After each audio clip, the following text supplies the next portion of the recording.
여러분의 힘찬 함성으로 제4차 박근혜 퇴진 범국민행동을 시작하겠습니다. 우리가 만드는 민주주의 촛불의 광장 촛불파도 타겠습니다. 하나, 둘, 셋!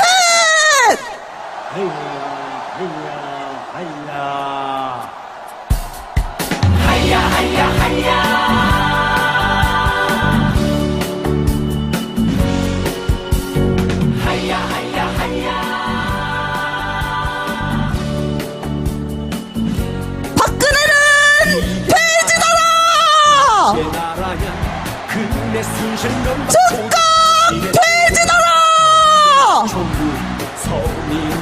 지금 당장 퇴진하라! 더 이상은 못 참겠다! 박근혜는 즉각 퇴진하라!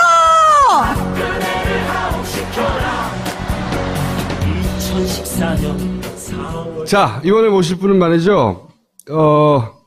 촛불 집회 사회자이자 굉장히 길어. 박근혜 정권 퇴진 비산 국민행동 공동 상황실장 박진 씨 모시겠습니다.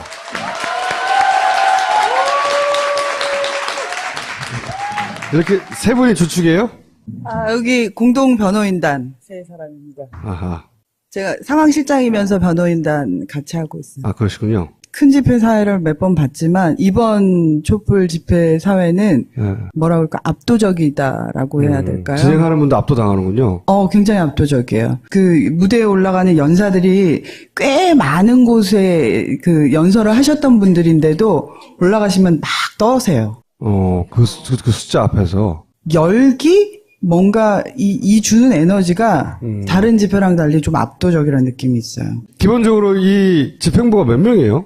저희가 1600개 단체예요. 그리고 지금 상황실 멤버만 90여 명 되고요. 엄청나구나. 네, 그리고 이제 상황실이라는 건 일하는 사람들이고 이제 운영위가 있고 또 상임 운영위가 이렇게 있는데 한번 의결하기 위해서 회의를 하면 한 100분이 오세요. 단체가 1500개니까. 어쨌든 그 주의 집회에 대해서 얘기하고 방향을 결정하고 이런 논의를 하니까 어제 2시에 시작한 회의가 저녁 8시 반에 끝났어요. 딱 3개 결정했어요. 뭐 결정됐어요? 이제 탄핵 이후에 어떻게 싸워야 되는가라는 결정 좀 했고, 그리고 요번 주 집회 어떻게 할 것인가라는 거 하고, 그리고 특히 이제 박근혜 정책을 어떻게 폐기할 건가 이게 굉장히 중요한 거잖아요. 황교안 총리가 있으면서 없는 박근혜 정책을 계속 하기 때문에 그럼 어떤 정책이 우선되어야 될 건가 이런 논의들을. 비용은 어떻게 충당해가요? 지금까지 현장 모금으로 한 8억을 모았고요. 현장에서만. 네. 네. 자발적으로. 계좌 후원으로 한 2억 6천 정도 됐고요. 그래서 총 지금까지가 10월부터 12월 13일까지가 10억이 좀 넘어요. 네. 근데 또 그만큼 씁니다. 지금 쓴 게 무대, 음향. 그 정도면 뭐 한 번 할 때마다 억대 이상 들어갈 텐데. 네, 맞아요. 그런데 사실 거의 최소 실비라서 지금 10월 29일부터 12월 3일까지 해서 지급된 돈이 한 8억이 됐고요. 미수금이 현재 한 3억 되니까 저희 현재 통장에는 2천만 원 조금 넘게 남아 있어요. 그래서 거의 다 썼구나. 네, 이제 집회를 또 하려면 다시 돈을 모아. 집회 사람이 너무 많잖아요? 이게 거꾸로 돈을 걷기가 어려워요. 맞아요. 너무 많으면 움직일 수가 없어가지고 적당히 많아야 그 사이사이로 들어가서 어떻게 하지. 12일 날이 그 민중 총궐기 이렇게 해서 100만 왔을 때가 4,500만 원이 거쳤거든요. 100만 명인데. 네. 그런데 그 다음 주에 60만 왔다 그럴 때 2억 사이로 들어갈 수가 없는 거예요. 들어갈 수가 없으니까. 그게 그래요. 이 돈은 좀 조심스러워서 단체에 소속된 자원활동가들을 또 모으거든요. 네. 그러니까 이 자원봉사자가, 모금 자원봉사가 100명이면 좀 괜찮은데 100명이 안 되면 좀 덜 모이고 뭐 이러는데, 그런데 찬바람이 탄핵이 가결되고 나서 찬바람이 좀 부니까 모금이 좀 떨어지긴 하더라고요. 거기 나가시는 분들은 하다못해 1,000원에도 넣어야 이게 지속될 수 있다는 게 하나 또 있고. 그냥 돈이 어디서 났는지 생각하지 않고 그 가시는 분도 많거든요. 근데 그게 다 그냥 거기 가는 사람들이 낸 돈으로 하는 거예요. 맞아요. 따로 누가 내서 감당할 수 있는 규모가 아니니까. 맞아요. 예. 어떻게 쓰이고 어떻게 모였는지를 투명하게 공개하는 게 굉장히 중요하잖아요. 내부 감사를 두고 실제로 그 온라인 플랫폼에는 계속 공개를 하고 있는데 또 그거 못 보시는 분도 많아서 내부 감사를 두고 그 감사된 결과를 발표하고 어쨌든 계속 투명하게 이런 것들 하려고 그래요. 현장에서 그 바구니를 만나지 못해서 못 내시는데 꼭 도와야겠다고 생각하는 분들은 홈페이지를 찾아야 되는 겁니까? 홈페이지 찾으시면 되고요. 제가 어떻게 계좌를 지금 불러드릴까요? 저희 쭉 보낼 테니까 어쨌든 그 계좌를 넣어도 된다는 거죠. 네. 예.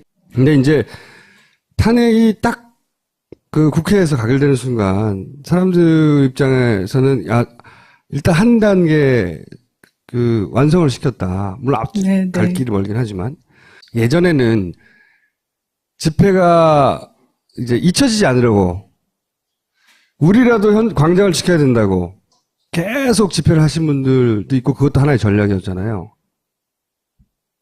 이번에 좀 다르지 않나. 특검도 있고 헌재 판결도 남았고 그리고 이제 대선도 있고 잊을래 잊을 수 없는 정치 일정들이 계속 존재하거든요. 좀 쉬었다 하면 안 돼요? 예를 들어서 다음 주는 이미 이 시간이 촉박하니까 하더라도 뭐 연말에 한번 땅 하고 잠시 헌재의 판결을 우리가 지켜보겠다. 뭐 이렇게 선언해서 1월 언제 나오라고 또 나간다니까 다. 저녁이 있는 삶은 내비두고라도 주말이 있는 삶을 좀 한번 살게 해달라. 일단 17일을 보자는데 잠정적 합의를 했고요. 한 번 더 해보자. 17일 분위기를 좀 봐야 된다라는 게 잠정적. 근데 모두 똑같이 우려하고 있어요. 어쩔 수 없이 숫자는 주는데 그 자체는 자연스러운 건데 그걸 정치적으로 이용할 거라는 거죠. 한편으로는 절대로 광장에 볼 것을 끄면 안 된다는 여론도 사실 만만하지 않은 거죠. 그분들이 가진 마음을 이해 못해서가 아니라 실제 존재하는 체력의 한계와 연말 연시라고 하는 시기적 특징과 저는 조금 완급 조절을 하면서 사실은 그 광화문 광장만 광장이 아니라고 생각하거든요. 그러니까 우리가 어떻게 광장을 만들 거냐, 내가 있는 밥상머리를 어떻게 광장으로 만들 것이냐, 이게 또 우리한테 주어진 거기 때문에. 최진행동 쪽의 고민도 이해가 가는 게 지금 바뀐 게 아무것도 없어요. 네. 탄핵안이 가결이 됐다고 하지만 박근혜 입장에서만 봐도 이전에는 머리 올리고 테레비 보다가 지금은 머리 신경 안 쓰고 앉아서 테레비 보는 거예요. 그리고 그렇다고 국정 운영 방향이 바뀌었느냐. 성과연봉제 막 하잖아요. 모일 테니까 휴가를 달라고. 얼마나 왔다고 그래요. 왔다가 시익 갔다가 고기 먹으러 가는 사람이. 근데 어쨌든 그게 얼마나 힘든 줄 알아요, 나한테? 그런데 어쨌든 31일은 집중하자. 그리고 나머지는 안 할 수는 없다. 지금 현재는 안 할 수는 없으니 조금 쉬어가면서 하자. 네. 그러니까 올 수 있는 분들은 오셔라. 그러나 31일은 한번 세게 모이자. 그래서 이게 또 1월 7일이 세월호 1000일을 앞둔 주말이에요. 1월 9일이 1000일이거든요. 그래서 7일까지는 좀 요런 걸로 보고 그리고 나서 요런 분위기를 전체적으로 반영해서 제가 강하게 얘기하고 있어요. 쉴 수도 있어야 된다. 국민에게 여유를 좀 주자라고 강하게 얘기하지만 2분, 2번 발언하고 3분. 모두가 똑같은 발언거리구나. 네. 그러고 나서 투표를 해요? 아니요. 투표 못해요. 그럼 어떻게 결정을 해요? 최대한 이야기하고 최대 공약수로 합의를 해요. 우리가 이제 이 문제를 이렇게 파파이스에서 처음 공개적으로 제기를 하는 거예요. 그런 다음에 그 사람들의 의견을 자기가 생각하는 이랬으면 좋겠다고 하는 의견을 그 70분의 의견보다 훨씬 중요한 의견일 수 있잖아요. 네. 그렇죠? 그러면 최대한 어디로 보내야 그게 반영이 될 수가 있어요? 홈페이지 댓글에 달아주세요. 홈페이지요? 홈페이지. 네, 저희 홈페이지 주소를 쭉 홈페이지가 보내고 비상 2016.net인데 거기 한 줄 의견들이 있어요. 아니 10대, 20대는 좋다 이거야. 이 30대 넘어가잖아요? 힘들어요. 그거 괜찮네. 이번 주는 10대 집중주. 응? 10대 집중주. 다음 주는 20대 집중주. 괜찮습니다. 괜찮습니다. 그래서 31일 날은 꼭 오세요. 그 새해 맞이를 거기서? 그렇죠. 근해 없는 새해를 맞이하자는 결의를. 그건 좋아요. 아주 좋고. 근해 없는 2017년. 그리고 1월 7일 또 해요? 가족들이 이제 9일 날, 1000일 날 안산에서 대규모 이제 뭐 이렇게 공연을 하는데요. 7일 날은 또 저희가 그리고 조금 저희가 또 하나 기획하는 거는 12월은 전국민 토론 주간으로 선포하자. 어쨌든 이게 정유라라는 사건을 계기로 좀 꼭지점이 터진 거잖아요. 그러니까 이게 근본적인 어떤 우리 기존 체제에 대한 문제의식이 있다고 생각을 해요. 그 그렇죠. 너머를 봐야 된다는 네, 거죠. 이게 뭔가 안간힘을 쓰고 살아왔는데 우리 모두는 그 안간힘 바깥에 있는 사람들이 마음대로 저지른 이 사회에 대한 분노. 그럼 그 다음은 뭔가 저는 사실은 지금 그래서 우리는 더 많은 이야기를 해야 된다라고 생각하거든요. 그래서 제가 사실 이 퇴진행동에 들어올 때는 저는 더 많은 민주주의로 복수하기 위해서 들어온다라고 얘기를 했어요. 더 많은 이야기, 더 많은 민주주의로 지금 체제를 바꾸는 다른 이야기들을 시작해야 되고, 그건 뭐 딱딱한 얘기로는 토론이지만, 또는 뭐 박근혜 뒷담화가는 거나 씹는 걸 수도 있지만, 그러니까 우리가 살고 싶은 세상에 대해서 이야기해야만 박근혜 이후를 우리는 살 수 있다는 생각을 해요. 이제 다 어떤 고민들이 있는지 알았으니까 의견들 주세요. 의견들을 여기서 반영하고 여기서 잘 수렴돼서 어쨌든 마침표 찍는 데까지 가야 되니까 이번에 또 나갈 수는 없잖아, 대치기를. 이번에는 무조건 끝장을 봐야죠. 그러니까요. 네. 자, 아무도 안 시켰는데 고생 사서 하고 있는 분들이에요. 네. 그리고 꼭 이 행사가 지속되길 원하는 분들은 그 계좌를 주시고 계좌에다가 입금하시면 되고 30일은 꼭 가고 1월 달에는 휴가일이 많았으면 좋겠어요. 자, 오늘 여기까지 하겠습니다. 감사합니다. 네, 반갑습니다.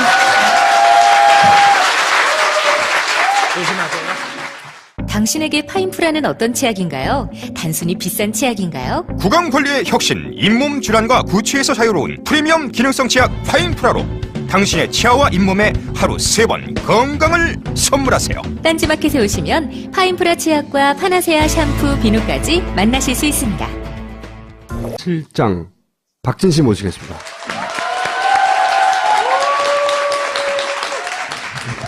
이렇게 세 분이 주축이에요? 여기 공동 변호인단 세 사람입니다. 아하. 제가 상황실장이면서 변호인단 같이 하고 있습니다. 아, 그러시군요. 큰 집회 사회를 몇 번 봤지만 이번 촛불 집회 사회